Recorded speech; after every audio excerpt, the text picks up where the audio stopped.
तरुण, तुम? क्यों, तुम्हें लगा गायत्री आई है? वो बस आती ही होगी। आओ ना। मैंने तो उसे कहा था कि घर चली जाए। तुम उसका इंतजार कर रहे होगे, लेकिन उसके तो काम ही नहीं खत्म होते हैं दर्पण में। वो अभी तक दफ्तर में है? उसका बस चले तो वो वहीं रहे, कभी नहीं छोड़े दर्पण को। उसने तो कहा था कि आज दर्पण तुम्हारे नाम करने वाली है। वो ऐसा कुछ नहीं करेगी, क्या मतलब? और उसका कोई इरादा भी नहीं है। मुझे तो लगा था कि तुम ये बात अब तक समझ गए होगे। मुझे तो बड़ी आसानी से उसने बेवकूफ बना दिया। गलतफहमी में रखा कि वो सब कुछ मेरे नाम करना चाहती है, लेकिन ऐसा कुछ नहीं है। वो सब कुछ अपने नाम रखना चाहती है। फरेब पे फरेब किए जा रही है वो औरत। वो औरत मेरी पत्नी है तरुण। इसीलिए तो मैं तुम्हारे पास आया हूं अबे, वरना मैं सीधा अदालत का दरवाजा खटखटाने चले जाता। अदालत? वो सुनीति नहीं है, ये हम सब जानते हैं, लेकिन फिर भी वो सुनीति बनकर सिंघानिया प्रॉपर्टी पर कब्जा किए बैठी है। क्या ये जुर्म नहीं है? और इस जुर्म की वजह से मैं उसे जेल भिजवा सकता हूं। तरुण, लेकिन लेकिन वो ऐसा क्यों करना चाहती है? लालच, सिर्फ लालच। मत भूलो अभय, वो क्या थी और हमने उसे क्या बना दिया है। उसके पास कुछ नहीं था, ना नाम, ना पहचान, ना पैसा।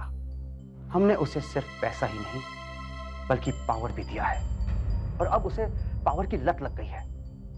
वो उस पावर को छोड़ना नहीं चाहती है, चिपकी रहना चाहती है दर्पण की प्रेसिडेंट की कुर्सी से। पर वो तो जानती है कि वो ऐसा नहीं कर सकती। लेकिन फिर भी वो कर रही है ना।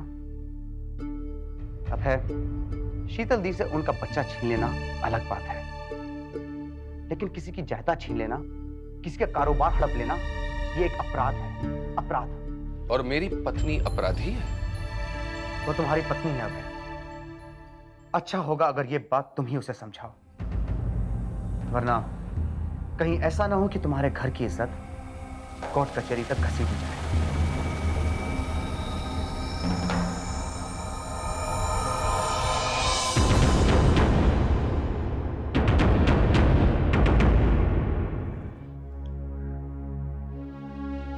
एक वक्त था जब इस घर में मेरा स्वागत किया जाता था, लेकिन आज मुझसे ही पूछा जा रहा है कि मैं यहाँ क्यों आई हूँ। वो स्वागत मेरी बहन सुनीति का किया जाता था। और तुम सुनीति नहीं हो? हाँ, नहीं हूँ मैं सुनीति, मैं गायत्री हूँ। और मैं सुनीति बनना भी नहीं चाहती। थक गई हूँ मैं सुनीति की जिंदगी जीते जीते। अब मुझे ये जिंदगी मेरे तरीके से जीनी है, गायत्री बनकर जीनी है। बिल्कुल ठीक सोचा है तुमने गायत्री, ऐसा ही करना चाहिए तुम्हें।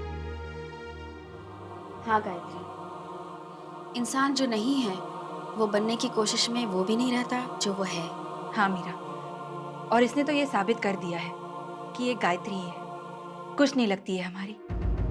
तभी तो इसने तारा को दर्पण में जॉब नहीं दिलवाया। यही तो समझाने आई हूँ मैं तारा को। देखो गायत्री, तुम्हें उसे समझाने की कोई जरूरत नहीं है, और ना वो तुमसे कुछ समझना चाहती। क्यों? क्या तारा मुझसे इतनी नाराज है? हाँ गायत्री, नाराजगी अपनों से होती है। मुझे लगता है कि तारा तुम्हें अपना नहीं समझती। मीरा प्लीज। मीरा शायद सही कह रही है गायत्री। मेरा मतलब है तुम वही करो जो तुम्हें करना चाहिए। अपना सपना पूरा करो, जो सपना तुम्हें शहर में लेकर आई हो, एक अभिनेत्री बनने का। और मुझे पूरा यकीन है कि तुम एक अच्छी अभिनेत्री बन के रहोगी। अच्छी अभिनेत्री मैं नहीं, अच्छी अभिनेत्री तो शीतल है। पागल होने का इतना अच्छा अभिनय जो कर रही है वो। मेरे ख्याल से तुम्हें जो कुछ कहना था तुम कह चुकी, अब हमें भी और कुछ नहीं सुनना है। जाती हूँ मैं। दोबारा शायद इस घर में मैं कभी नहीं आऊं। तारा को मेरा प्यार दीजिए।